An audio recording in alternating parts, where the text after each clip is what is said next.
وہ آدمی جس نے تنہائی میں اللہ کا ذکر کیا، اللہ کو یاد کرنے بیٹھ گیا، کوئی دیکھنے والا نہیں تھا، وہ اپنے حجرے میں تھا، وہ تنہا تھا، وہ اپنے بند کمرے میں تھا، اور اللہ کو یاد کرتے کرتے اس کی آنکھوں سے آنسو ٹپکنے لگے، اس کی آنکھیں آنسو کا خراج دینے لگی، تو اللہ کے نبی علیہ السلام نے فرمایا کہ یہ آنسو اتنی قیمتی ہیں کہ قیامت کے دن اسے عرش الہی کا سایہ نصیب ہوگا۔ ہاں، اسے عرش الہی کا سایہ نصیب ہوگا قیامت کے دن ان آنسوں کے بدلے میں۔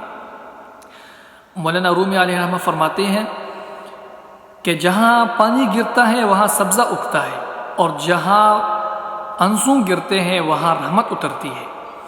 تو جو اللہ کی یاد میں رونے کا لطف ہے اور اللہ کی یاد میں آنسو بہانے کا جو اجر اور صلہ رکھا گیا ہے، تو یہ گناہوں کو دھو ڈالتا ہے، یہ اندر کی صفائی اور ستھرائی کا سبب اور ذریعہ ہے۔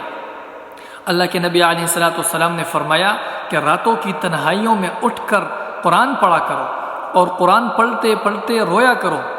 پھر فرمایا کہ فَإِن لَّمْ تَبْكُوا فَتَبَاكُوا، کہ اگر رونا نہ آئے تو رونے کی کوشش کیا کرو، رونے کی شکل بنایا کرو۔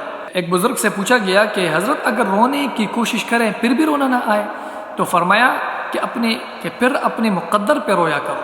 تم اتنے سنگ دل ہو گئے ہو کہ ہماری آنکھیں آنسوں کا خراج نہیں دیتی۔ جو رونا نہیں جانتا وہ اللہ کی رحمتوں اور اللہ کی کرم نوازیوں کو کیسے سمیٹ پائے گا؟ بچہ روتا ہے تو ماں دودھ دیتی ہے۔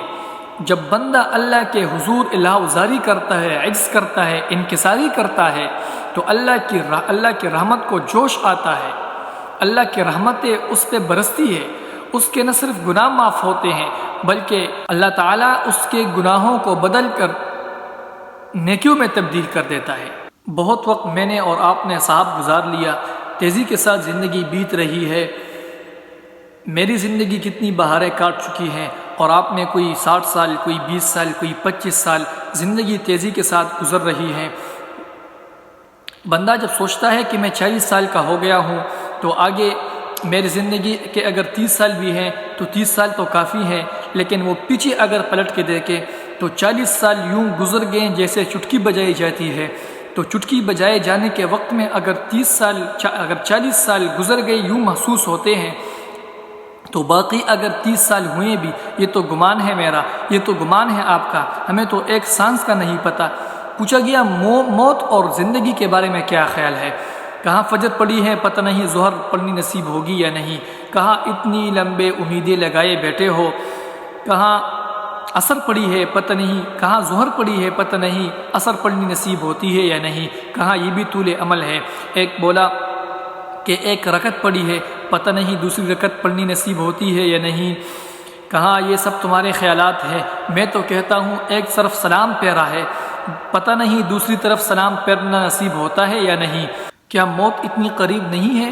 کیا ہم نے اپنے آنکھوں کے سامنے لوگوں کو جدا ہوتے یوں نہیں دیکھا ہے؟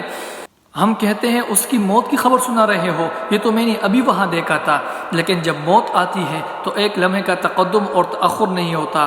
تو آئیے صاحب، آج وقت ہے اپنی زندگی کو اللہ اور اس کے رسول کے راہوں پہ ڈالے۔